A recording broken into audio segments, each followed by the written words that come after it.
Am I in the wrong for walking out of a restaurant after my sister kept making rude remarks and trying to speak on my behalf? My sister, 24F, and I, 26F, never really had the best relationship growing up. I've always tried to keep things civil, but she wouldn't.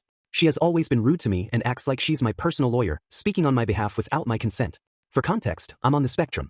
She constantly convinces me to say no whenever people ask me questions, tells me to shut up when I talk to my friends or anyone else, and shakes her head disapprovingly either because she doesn't like what I'm saying or just wants me to be quiet. This past weekend, our parents invited both of us to dinner at a restaurant since we hadn't seen each other in weeks. Everything was fine until it was time to order. I'm not a big eater, so I was going to stick with appetizers, but my parents encouraged me to order an entree so I could take leftovers home. I was considering it, until I noticed my sister shaking her head. I asked her what her issue was, and she said I didn't need an entree and shouldn't waste money or food.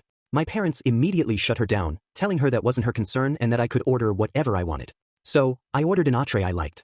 When our food arrived, my sister spent the entire meal glaring at me. Surprisingly, I ended up finishing my whole meal, so there weren't any leftovers anyway. When dessert time rolled around, my dad asked if I wanted anything. I said I was full, but he encouraged me to get something to take home, so I ordered a cheesecake. That's when my sister snapped. She called me a spoiled brats for wasting food and our dad's money, then demanded to know why I even needed dessert.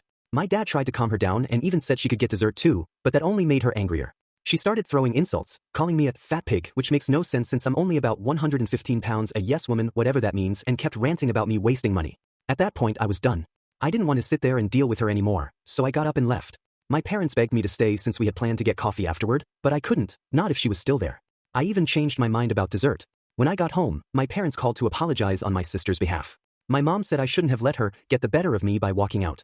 She tends to defend my sister a lot, so I told her she needed to wake up and realize how my sister has always tried to control me for reasons I don't understand.